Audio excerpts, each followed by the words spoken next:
Nah, ternyata pada model ini juga dijelaskan bahwa terdapat dimensi lain, yaitu dimensi social regulation atau keteraturan sosial dan dimensi radical change atau perubahan radikal yang digunakan oleh para ahli dalam mengembangkan teori sosial.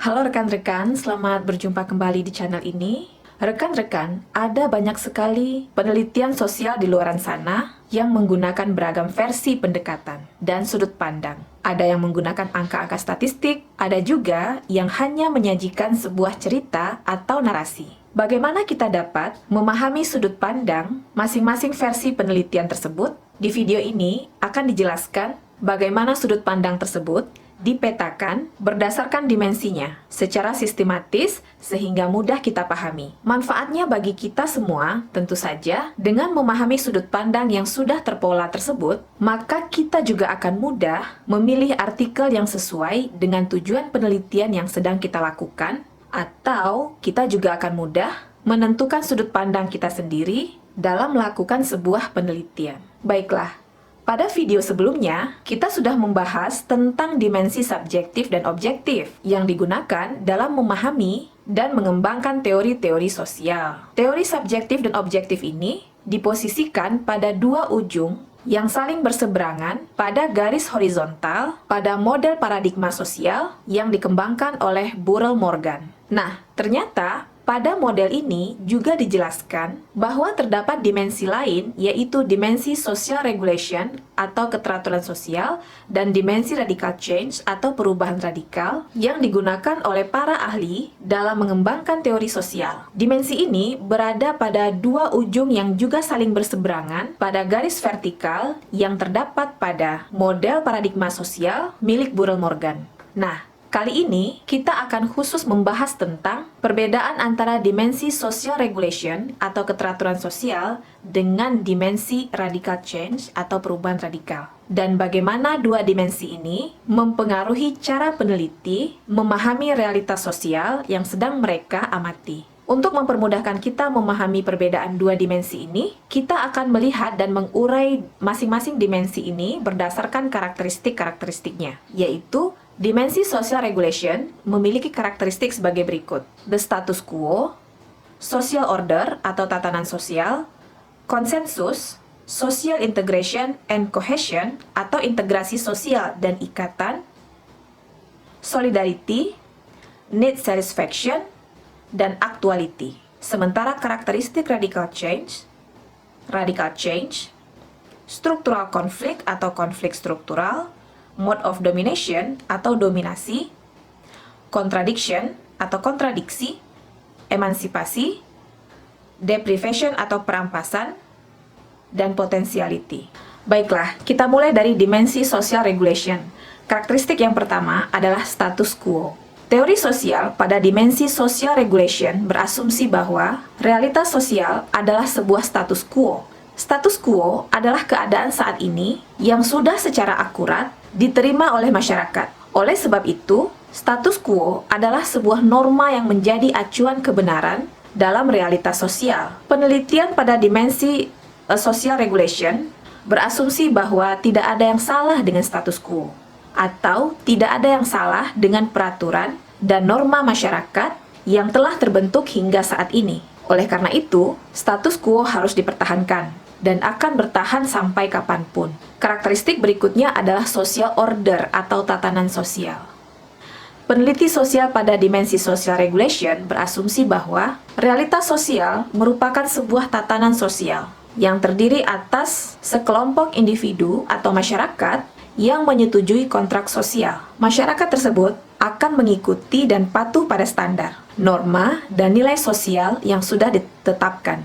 Masyarakat ini terdiri dari beberapa elemen atau lapisan-lapisan masyarakat. yang dimana mereka akan saling bekerja sama untuk mempertahankan status quo, atau mereka akan bekerja sama untuk mempertahankan nilai-nilai, norma, dan aturan-aturan yang telah ditetapkan. Karakteristik berikutnya adalah konsensus atau kesepakatan. Teori sosial pada dimensi social regulation berasumsi bahwa realitas sosial memiliki sebuah konsensus. Konsensus adalah sebuah keadaan atau sebuah sistem yang sudah disepakati oleh masyarakat sosial sebagai suatu sistem yang adil dan baik. Sistem yang dimaksudkan di sini adalah seperti norma, nilai, dan aturan. Konsensus dapat dikatakan mirip dengan mufakat yang diperoleh dari sebuah musyawarah, dan setiap entitas atau kelompok masyarakat memiliki konsensusnya masing-masing. Seperti misalnya konsensus dalam memilih pemimpin kelompok. Dengan adanya konsensus ini, perubahan sosial dapat terjadi dalam sistem tersebut dengan baik dan lancar. Contohnya dalam pemilihan pemimpin kelompok. Jika pemimpin yang terpilih adalah sosok yang tidak diharapkan oleh sebuah kelompok tertentu, maka hasil pemilihan tersebut tetap akan diterima oleh anggota-anggota komunitas secara general atau secara umum. Karena konsensus tentang pemilihan pemimpin kelompok telah disetujui dan telah dipilih dengan baik sebagai sistem yang dianggap sebagai sistem yang adil. Karakteristik berikutnya adalah social integration atau cohesion.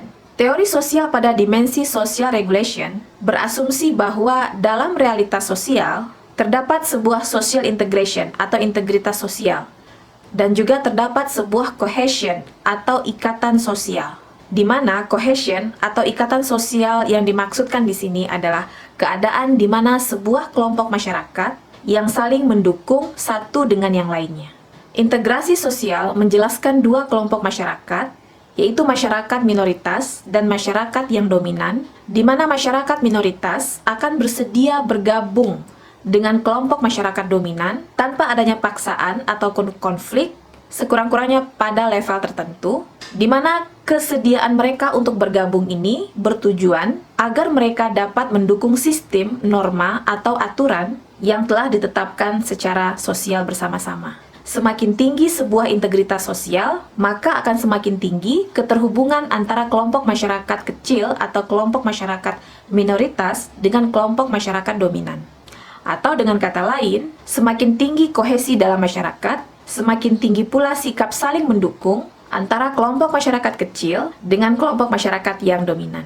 Karakteristik berikutnya adalah solidarity atau solidaritas. Penelitian sosial pada dimensi social regulation berasumsi bahwa dalam realitas sosial terdapat sebuah solidaritas. Solidaritas adalah kesadaran terhadap kepentingan, tujuan, standar, dan simpati bersama yang berguna untuk menciptakan rasa kesatuan psikologis kelompok. Artinya, seseorang atau kelompok masyarakat dikatakan memiliki solidaritas apabila mereka memiliki kesadaran bahwa terdapat kepentingan dan tujuan kelompok lain, selain dari tujuan dan kepentingan kelompok mereka sendiri. Sehingga, dengan adanya kesadaran ini, mereka akan bertindak secara proporsional untuk menjaga rasa kesatuan psikologis tersebut. Dan pada akhirnya, solidaritas ini akan menciptakan suatu ikatan sosial dalam kelompok masyarakat. Karakteristik berikutnya adalah need satisfaction. Teori sosial pada dimensi social regulation berasumsi bahwa sosial memiliki kepuasan akan kebutuhan.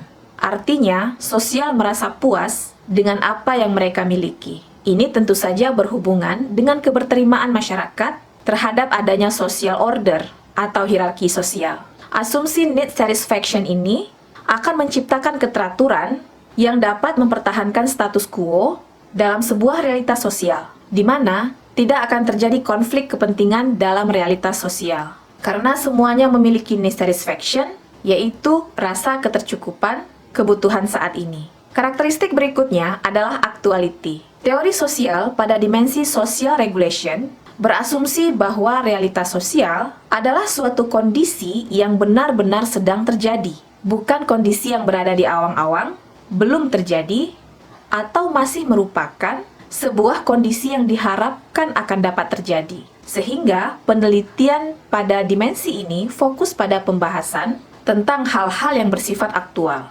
Singkatnya, asumsi yang terdapat pada karakteristik dimensi social regulation akan menggiring peneliti untuk memahami bahwa realitas sosial adalah suatu keteraturan. Oleh sebab itu, penelitian ini fokus pada pembahasan tentang bagaimana bentuk suatu keteraturan sosial dalam masyarakat, mengapa keteraturan tersebut terjadi, dan bagaimana keteraturan tersebut terbentuk. Dimensi berikutnya adalah dimensi radical change atau perubahan radikal. Karakteristik pertamanya adalah radical change. Berbeda dengan dimensi social regulation, penelitian sosial yang berada pada dimensi radical change berasumsi bahwa status quo itu tidak selamanya benar. Artinya, status quo atau norma yang sedang digunakan saat ini sangat bersifat dinamis dan dapat sewaktu-waktu dirubah untuk mendapatkan realitas sosial yang lebih baik. Perubahan terhadap norma sosial ini bersifat radikal, artinya menyeluruh, hingga ia dapat merubah struktur dan praktik sosial.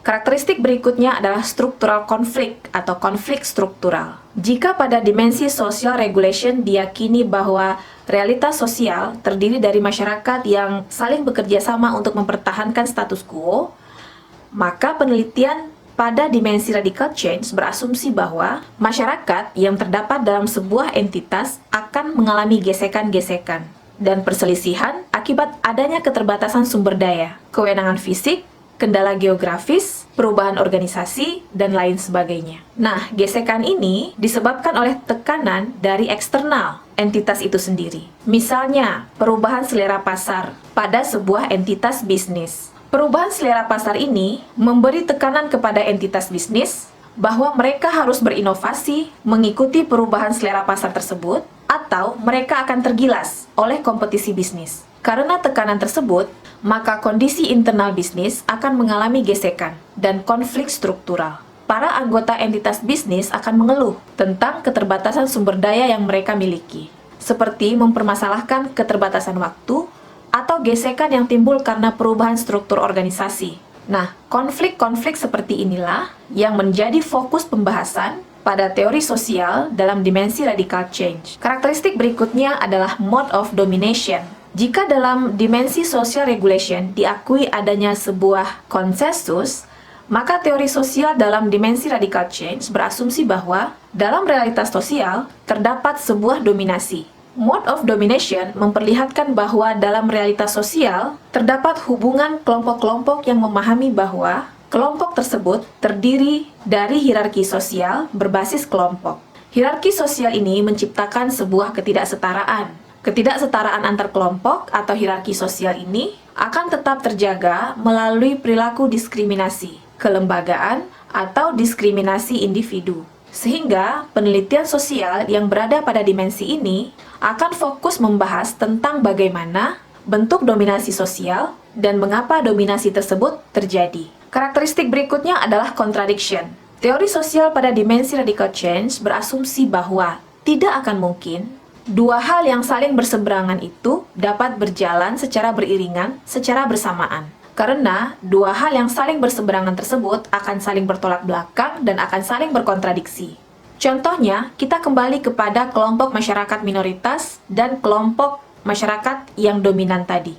Dua kelompok yang saling berbeda ini akan saling berkontradiksi dalam hal kepentingannya dalam menguasai sumber daya yang terbatas. Sehingga, teori sosial pada dimensi radical change berasumsi bahwa tidak mungkin dua kelompok masyarakat yang saling berseberangan ini dapat memiliki kemampuan yang sama untuk menguasai sumber daya. Tentu akan ada salah satu kelompok yang menjadi dominan. Sehingga penelitian sosial pada dimensi radical change fokus membahas tentang penyebab terjadinya kontradiksi dan menawarkan solusi untuk meredakan kontradiksi tersebut. Karakteristik berikutnya adalah emansipasi. Teori sosial pada dimensi radical change berasumsi bahwa akan selalu terjadi gerakan emansipasi dalam realitas sosial. Emansipasi ini merupakan upaya kelompok masyarakat tertentu untuk memperoleh kebebasan dan hak sosial politiknya. Emansipasi terjadi karena teori sosial radical change berasumsi bahwa terdapat ketidaksetaraan dan dominasi dalam sebuah realitas sosial. Berdasarkan asumsi ini, maka penelitian pada dimensi radical change akan fokus membahas bagaimana bentuk emansipasi-emansipasi yang terdapat dalam kelompok masyarakat. Karakteristik berikutnya adalah deprivation atau perampasan. Teori sosial pada dimensi radical change berasumsi bahwa ada ketidakadilan dalam realitas sosial. Ketidakadilan terjadi karena sebagian kelompok merasa hak-hak mereka dirampas, sehingga kelompok ini bergabung dalam gerakan sosial dengan harapan dapat memperoleh kembali hak mereka dan dapat mengaspirasikan keluhan mereka. Karakteristik berikutnya adalah potentiality. Teori sosial pada dimensi radical change berasumsi bahwa realitas sosial merupakan hasil dari pemulihan dan perbaikan yang dilakukan terus-menerus dari keadaan sebelumnya yang berpotensi memberikan hasil yang lebih baik. Jadi, singkatnya, asumsi-asumsi yang terdapat dalam karakteristik dimensi radical change akan menggiring peneliti untuk memahami bahwa terdapat suatu ketidakseimbangan dalam realitas sosial. Oleh sebab itu, penelitian pada dimensi radical change fokus membahas bagaimana agar gap ketidakseimbangan tersebut dapat ditutupi atau dapat diminimalisasi. Misalnya dengan mempertanyakan bagaimana bentuk konflik sosial yang terjadi dalam masyarakat dalam upaya untuk mencapai sebuah keseimbangan baru yang lebih baik. Atau seperti apa bentuk keseimbangan baru atau sistem baru yang ditawarkan untuk mencapai keadaan ideal tersebut. Selain itu, penelitian ini juga memberi kesadaran bahwa ketidakseimbangan sosial harus ditindaklanjuti dan tidak boleh dibiarkan terjadi. Nah, rekan-rekan, demikianlah pembahasan tentang dimensi social regulation dan dimensi radical change yang merupakan kelanjutan dari diskusi kita tentang dimensi subjektif dan dimensi objektif yang terdapat dalam model paradigma sosial yang dikembangkan oleh Burrell and Morgan. Tentu saja, dengan memahami dimensi-dimensi dalam sudut pandang penelitian sosial akan memperkaya kita dalam membaca dan memahami artikel-artikel sosial. Jika rekan-rekan tertarik pada diskusi seputar metode penelitian dan dinamika kehidupan akademik, silahkan subscribe channel ini agar rekan-rekan tidak ketinggalan terhadap video-video terbaru dari channel ini. Dan jika video ini dirasa bermanfaat, silahkan beri like dan silahkan di-share kepada rekan-rekan lainnya yang juga sekiranya membutuhkan. Baiklah rekan-rekan, sampai berjumpa kembali pada video berikutnya.